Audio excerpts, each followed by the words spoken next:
What's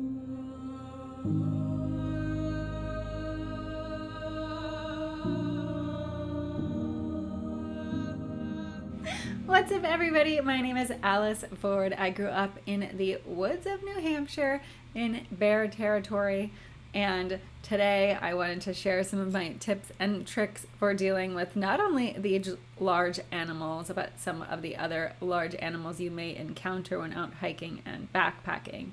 Now, I've spent much of my life out in the woods, hiking, backpacking, and exploring lots of different mountain ranges and backcountry places all over this country, like Colorado, Utah, much of the West, and even the Smoky Mountains, and much of the world, like Tanzania, Norway, and some of the Azorean Islands as well, to name a few. And I've got a lot of information here, frequently asked questions that many of you sent me here on social media, and other ones that I know come up when we're out exploring in the outdoors. Because one of the scariest things for a lot of us is the thought of coming face to face with a bear, a mountain lion, or another large animal when we're out in the backcountry hiking or camping. So today I'll be sharing some of my tricks for how to deal with large animals when you're out in the backcountry, and what you're gonna do if you may spot one on the trail. If you guys are new here, make sure you hit that subscribe button, turn on those bell notifications, and give this video a thumbs up. I share all kinds of hiking and backpacking stuff here on this channel, as well as over on my blog, Alice's Adventures on Earth. So if you're looking for travel inspiration or just advice for hiking and backpacking, or even getting into shape, I've got some training guides that you can download over on my website, as well as lots of other advice on some of my favorite trails and inspiration for other trips you can take around the world. So I also love hearing what you guys are up to and what you're doing in the outdoors. So make sure you drop a comment down below and let me know where you're heading next for your next big hiking trip or your next vacation. Let's start this video off by talking about bears. As you guys may know, I actually live with 3 bears, 2 pandas, and 1 highly rare California cinnamon bear. And I will say, living with these guys, the best thing to keep a bear happy is to feed it a lot of honey and jam, and of course have pancakes every Sunday. While this may not be the same thing you should do while you're out in the outdoors, many people actually practice this by leaving out their jars of peanut butter, leaving their trash on their picnic tables, and leaving plenty of food out and about in their camp spots. I wouldn't recommend this though, and if you're laughing with me a little bit right now, it's a sad reminder that lots of people actually do this out in the outdoors. And so that's one of the things that we're going to talk about today in this video when it comes to bear safety, because we should not be leaving things out and about for the bears to get into, because bears, they've got really good noses, and if you've got jam, honey, or anything sticky or sweet laying around, they are definitely going to come find it. So let's lay a couple of ground rules down for us. Not the bears, not the animals, for us. When we go out into the wilderness, we are sharing the ecosystem with predators, with prey species. We are in their homes, and I would hope that if you invited someone over to your home, they would respect your rules. So I think it's really important that we start this video off by talking about the rules in the wilderness and how we should be behaving so that we don't either attract animals or bother them in a way that's going to make them more aggressive. The number one rule of being out in the wilderness, other than leaving no trace and recreating responsibly, is don't feed the animals. Now, I can't tell you how many times I've been traveling, exploring, hiking, where I see people feeding animals, whether it be in a city park or on the side of the road. But just don't do it. Animals don't need our food, and especially out in the wilderness, if we are maybe even staying in a cabin or an Airbnb and we happen to leave food out, we're actually attracting animals away from their natural ecosystem and bringing them closer to people. So it's really a dangerous situation for not only the animals, but for us. When we pull animals out of their ecosystem and attract them to come closer to humans, it almost always ends up in the animal needing to be euthanized, or it ends up in the animal maybe being hit by a car or something worse, or sadly a person being attacked or bitten, or something negative usually comes out of this. There's just no win-win situation out of us feeding animals. Not only that, it's bad for their diet. They don't need to be eating human foods. And the minute they start tasting these horrible things that we're putting into our bodies, it is going to detract them from eating the natural things that they should be eating anyways. If you're out in the wilderness and you happen to be eating, this goes for picnicking, staying in the forest, maybe at a cabin or at a tent. You always want to clean up after yourself when it comes to eating, drinking, or even anything that has a scent on it. And make sure you're not bringing these into the areas where you're sleeping. If you're out in the wilderness, also, I already mentioned this, but leave no trace. I shouldn't be able to hike after you and see a candy wrapper or a piece of plastic or any trace that you were there. Just like you can hardly ever tell if an animal was there, we shouldn't be leaving our scraps and things behind either. So when you go out into the wilderness, it is so important to not leave a trail of trash. You know, I think anyone that's on a hiking trail should have a refillable water bottle. There's no reason to have plastic single-use water bottles on the trail. There's no reason to have really single-use plastic anything. One of the things that I do when I go hiking and camping is I actually bring either refillable Tupperware or I bring reusable Ziploc bags that I can then bring home, rinse out, and use again. I don't have anything that may end up as waste on the trail. And if you're bringing it out with you into the wilderness, you can absolutely pack it out with you when you leave. Not doing this is not only dangerous to the ecosystem and the animals, but it makes it a mess for everyone else trying to enjoy nature as well. For those of us that are going on day hikes, there's not a lot of etiquette that I'm going to have to go over here when it comes to how to behave yourself on the trail other than leaving no trace. If you have any animal experiences while you're out hiking, it's probably going to be passing by an animal or an animal passing by you. And we're going to get into the details in just a little bit about what to do and what not to do when you see an animal on the trail and what you're supposed to do for every kind of specific animal like bears, moose, and mountain lions as well. So let's just jump into how you should behave if you're camping, because I think this is where people can get into the most trouble, especially with big predators like bears, sometimes even wolves when we're talking about kind of northern Canadian areas and even into Alaska. So when you're camping, you really need to be a lot more careful about how you're eating, where you're eating, and how you're storing your food. So let's just start there. And this goes for even picnicking in designated campsite areas in national forests and national parks. When you're going camping, you want to make sure, first of all, that you set up your eating area far away from your tent. So let's see, you've got your tent over here. You want to make sure that where you eat is 30 to 100 yards away from where you're sleeping. This is so that there's no food scents in and around your tent. This goes for your campfire as well. And I know that this is a little bit more difficult in established campsites because the picnic table is right next to your tent. So my advice in these areas is definitely to clean up as much as possible at the end of your dining session. Make sure that everything gets put away in scent-proof containers at the end of the night or at the end of the morning after you've finished eating. So one of the things that I've seen in national forests and national parks sometimes is people leaving a bunch of stuff out on their picnic tables, and then they seem to disappear, whether they are going to sleep or maybe they've gone out on a hike or something, but they're leaving their food out on these tables, which attracts animals. And not just big animals, but birds, deer, all kinds of animals. Last summer, I actually saw a bunch of deer standing over a picnic table super early in the morning because the irresponsible campers had left out all their food on the table overnight, which there were also bears there. So they're very lucky that they didn't have any other kind of visitors in the night. So it's really important that you eat away from your tent and then also put everything away. There's no reason for you to be leaving things out and about after you've finished eating. On that note, when you are in territory where there are bears, you need to be putting all of your food in bear-proof containers. Last summer, I actually brought one of these up onto Long's Peak. It's actually required in Rocky Mountain National Park and Glacier National Park, as well as some others, that all of your food, especially if you're backpacking or camping, has to be in a bear box.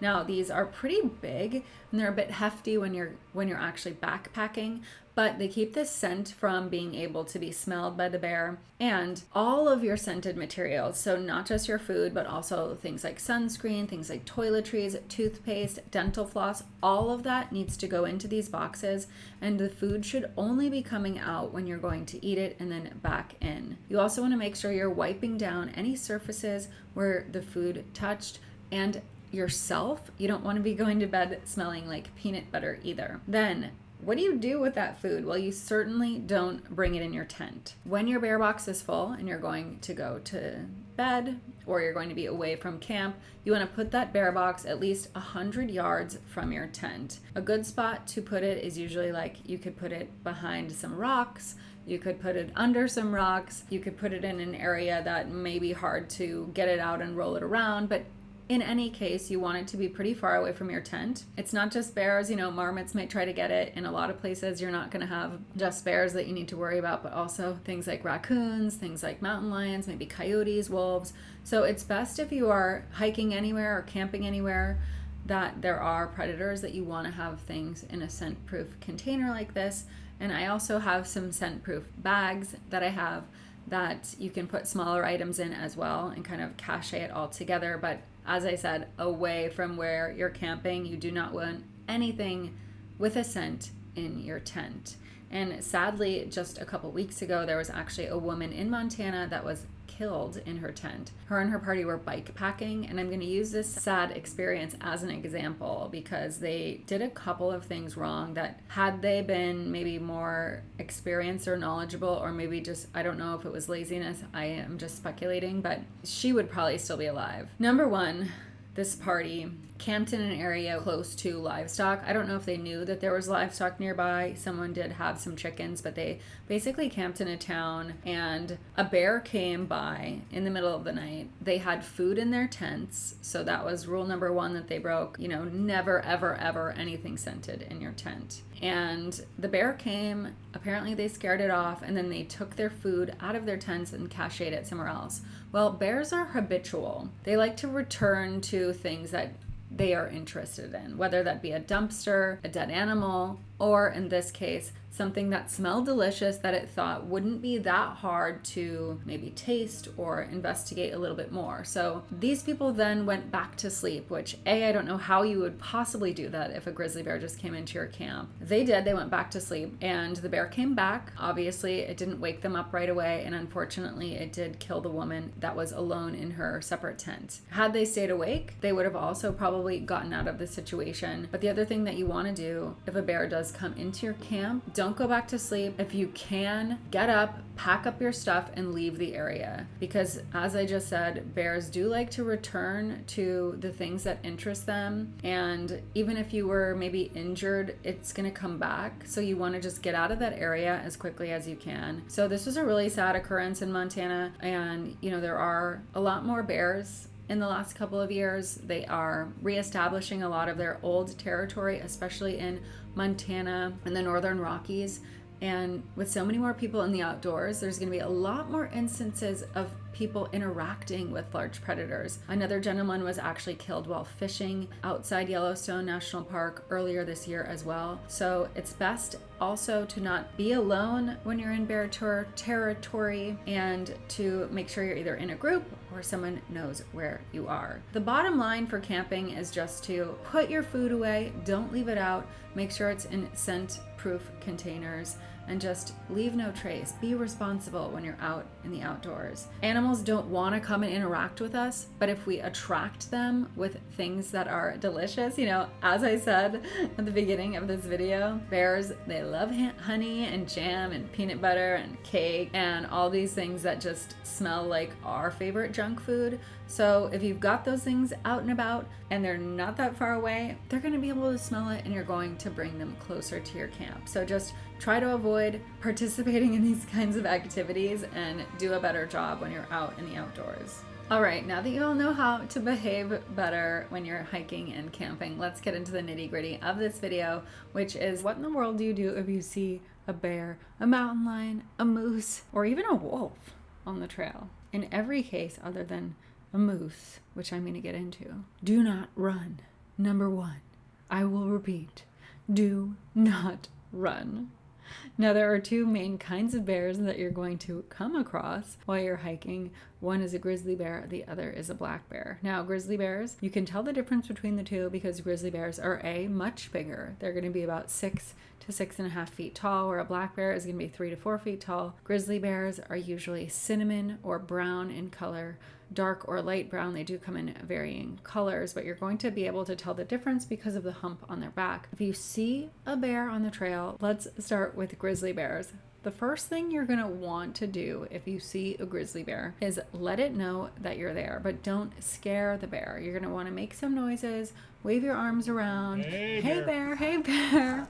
Let it know that you're there, but you definitely don't want to scare the bear. There's actually been quite a few instances and videos that I've seen just recently of people scaring bears, and a lot of the times the bear will actually get freaked out and it might run right towards you.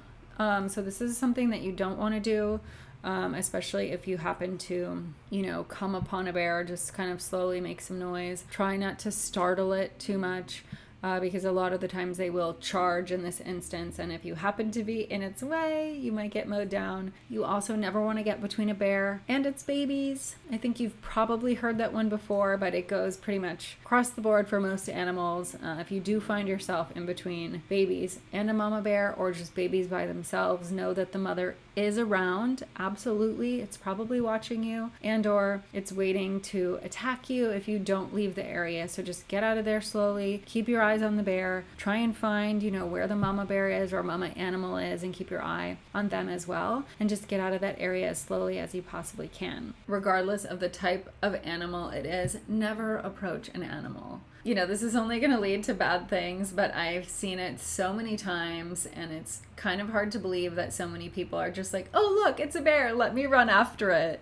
It's ridiculous. And, I had a friend that was in Glacier National Park earlier. There was some people that spotted a bear outside this restaurant, and you literally saw like little kids running across the street and their parents allowing it. It was absolutely shocking and appalling to see people behaving so irresponsibly. There are instances every year in Yellowstone where you have like people getting too close to bison, people getting too close to bears. One of these women that is now currently in court, the National Park Service is taking her to court because actually was too close to a grizzly bear earlier this year in Yellowstone. She was taking photographs of it. It had some babies. It started to come closer. Everyone else got back into their cars. This woman did not. She stayed to take more photographs, and eventually the bear actually charged at her, and the Park Service is now fining her because she did not keep a safe distance from these animals. So just so you know, like if you're someone that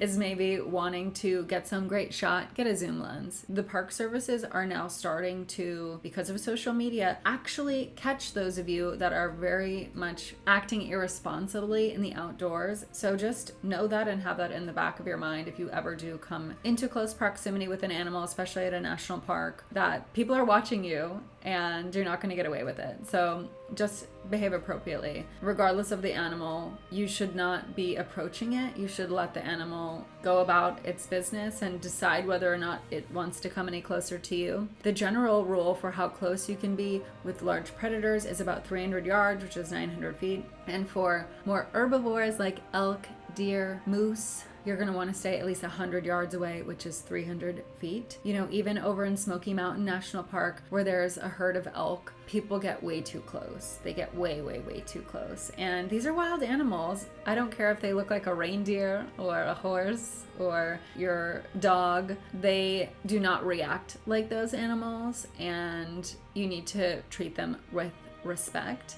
So keep your distance and give these animals the respect they deserve in the outdoors. A question I get asked a lot is what to do if you're hiking alone or you're in an area where there could be a lot of animals. And my advice to most people is a couple of things. Number one, I think you can hike in groups if you can. If and when, I should say, when I go to Alaska, which will hopefully be later this year, if not next spring, I plan to do some group hikes. I don't know that it would be safe for me to do my normal solo hiking in bear country, but there's definitely some precautions you can take as well when you are in animal country. One of the things that I do, even hiking here in Southern California, is sometimes sing loudly when I'm going through areas where I may have the hair on the back of my neck standing up, or I may be going through an area where I can't see the landscape around me, and it could be a good hiding spot for, let's say, mountain lions or something else that's large that I can't see. I also often hike with a stick or a trekking pole. You know, here in Southern California, we don't have bears, but we do have mountain lions. We also have a lot of snakes. I use this as not only a deterrent to check kind of surrounding brush, but it would also be a good weapon in case you needed to defend yourself from an animal attack or make yourself even appear larger. So it's always good to have something with you when you're hiking in areas like this. And if you don't have a trekking pole, pick up a stick or grab a rock, which is something that I'll also do. Another trick is banging two rocks together if you're in an area where you either are hearing animal sounds or think there might be something out there. A couple other things that you should have when you are in areas that are heavily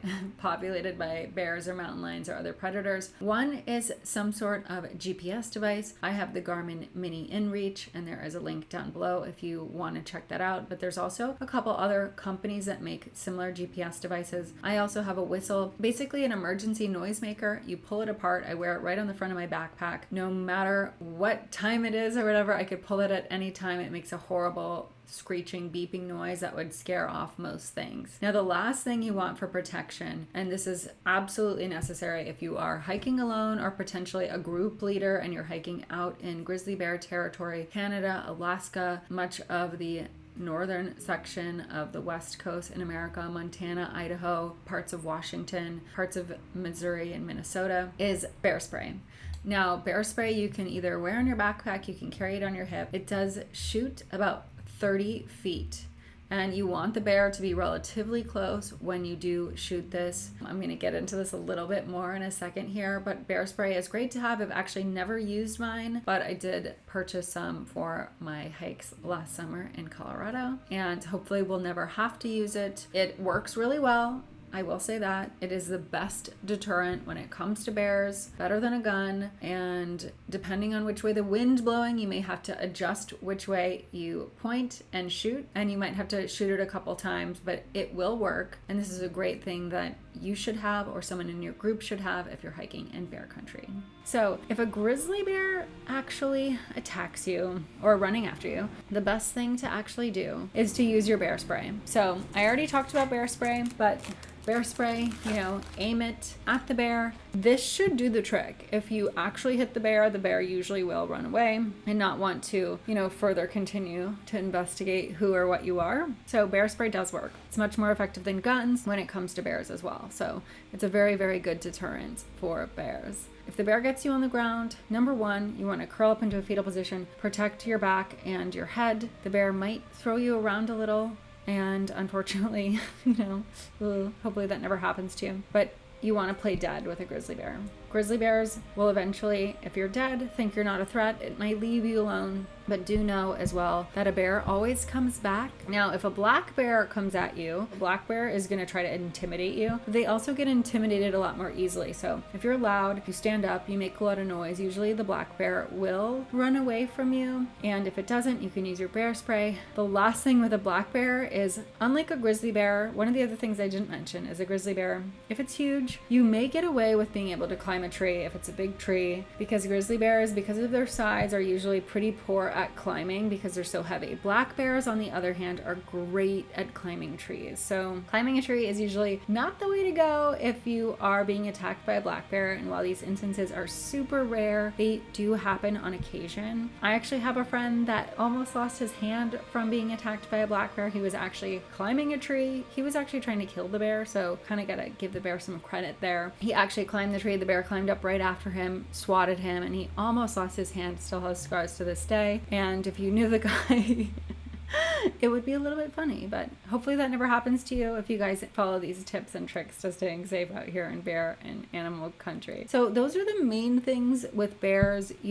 Play dead for grizzlies, wave and be loud for a black bear, stand your ground is super important as well. You don't want to run. You want to back away slowly and always keep your eyes on the animal. Now, the other animal that I get a lot of questions and concerned about are mountain lions. Now, mountain lion attacks, and I guess all animal attacks, let's just say, are extremely rare. Mountain lion attacks are also very, very rare. There haven't been that many reported attacks in the last couple of years, and usually when there are reported attacks, it's against mountain bikers, because mountain bikers are very similar in look to a running deer or a running elk, so they really enable, or they really act like prey species to mountain lions. If you're hiking and backpacking, this is usually not going to be you. Attacks on hikers and backpackers are so rare. But if you do see a mountain lion, you also want to be even louder and more crazy with your arms than you would with a bear. If you have a shirt or a stick, wave it in the air, be as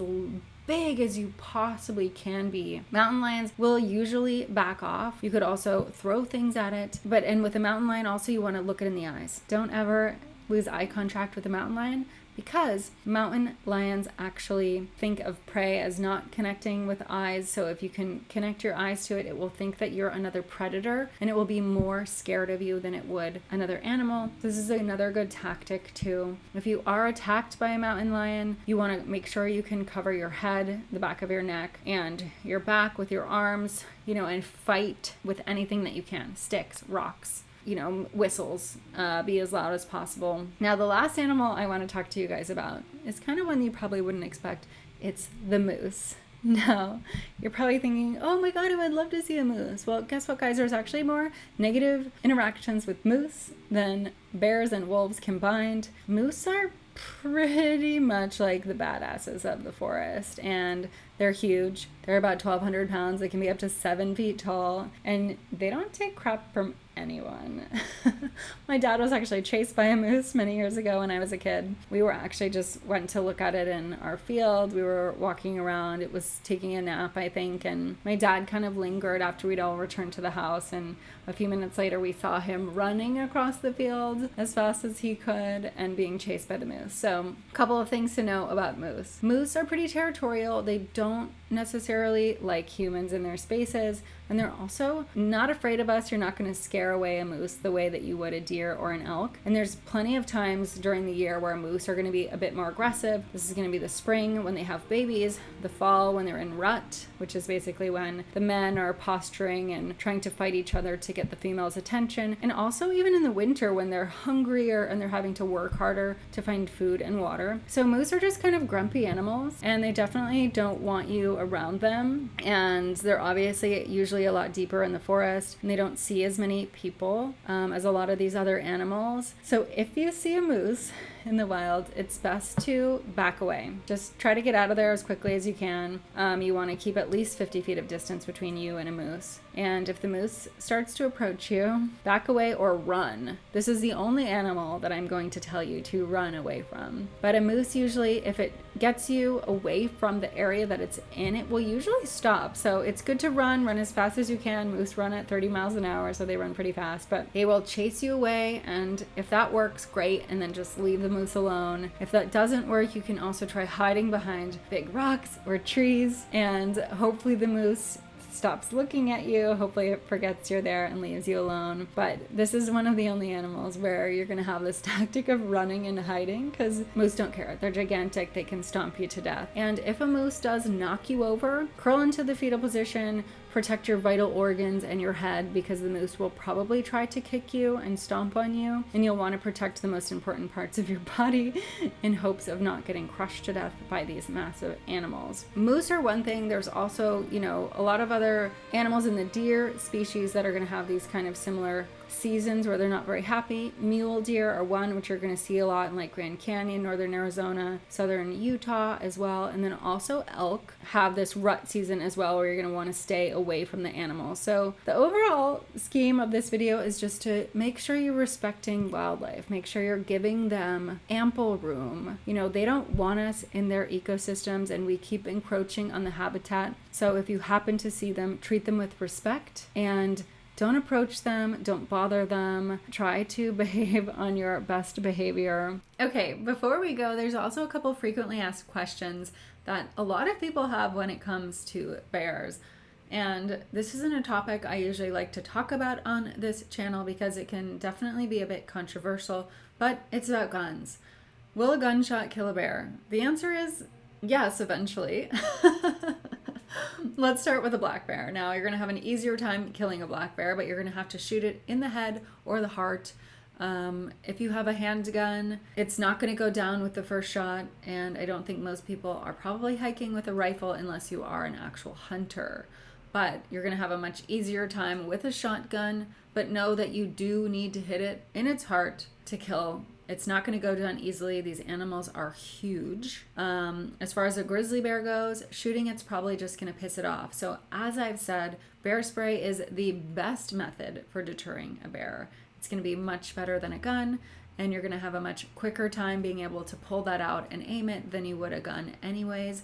So bear spray is 100% recommended over a gun. Another question is whether or not you can tell if a bear is stalking you. Well, unlike cougars, which could potentially stalk you at some points, bears don't really stalk people. They don't really stalk animals in general. They're obviously gigantic. They have a really hard time stalking anyone because you'd be able to hear and see them. If a bear does seem to be lingering too much, it's best to just get the heck out of there. Go slowly, keep your eye on the bear, but make sure you're not lingering. Make sure you just get out of there as quickly as you can. Which bear is more aggressive? Well, obviously grizzly bears are much more aggressive than black bears. Black bears are going to be much more skittish, and I always call them the friendly bear. I mean, they are a bear, so they're not friendly, so you don't want to think about them like that. But when it comes to the difference between them, black bears are much more likely to watch you and walk away, or, just not really pay any attention to you unless they have babies around. So much more friendly bear compared to a grizzly bear. Can a bear outrun a human? Yes. No, I know I've already said this in the video, but yeah, don't ever run from a bear. They can run 20 to 30 miles an hour, and you are not going to be able to get away from them. As I've said, for grizzly bears, you may be able to climb a tree, but unless you're really far away, the chances of you running, getting to a tree, and then climbing up it before the bear gets to you is also pretty unlikely, which is why the best defense for a grizzly bear is to play dead or posture yourself into looking like a bigger predator than the bear.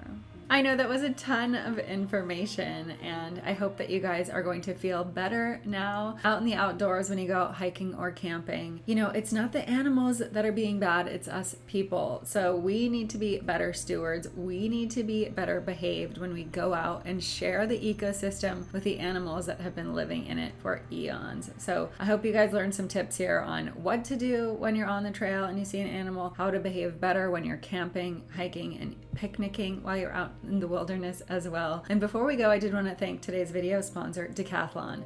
Now, Decathlon is my favorite outdoor gear provider. They sell everything from tents, hammocks, tables, everything you need for car camping or hiking, camping, backpacking. They've even got stuff for rollerblading, golf, and a ton of other sports. So whether you're looking to outfit yourself for your next hiking expedition, even get your kids and your wife and your husband ready for your next travel trip, there's a little bit of something for everything. And one of the things I love about Decathlon too is that everything is super affordable. So I've got a link down in the description for you guys to check it out and find what you need. Their hashtag is sports for all, and they really do have that. So I hope you guys enjoyed the video today. Drop a comment down below if you've ever seen an animal on the trail, or maybe heard a rustling when you're in your tent. Let me know, what your biggest fear is out there. And if you learned something new in today's video, if you're new here, also don't forget to hit that subscribe button and turn on those bell notifications. If you're looking for more travel tips and hiking inspiration, don't forget to head over to my blog, Alice's Adventures on Earth,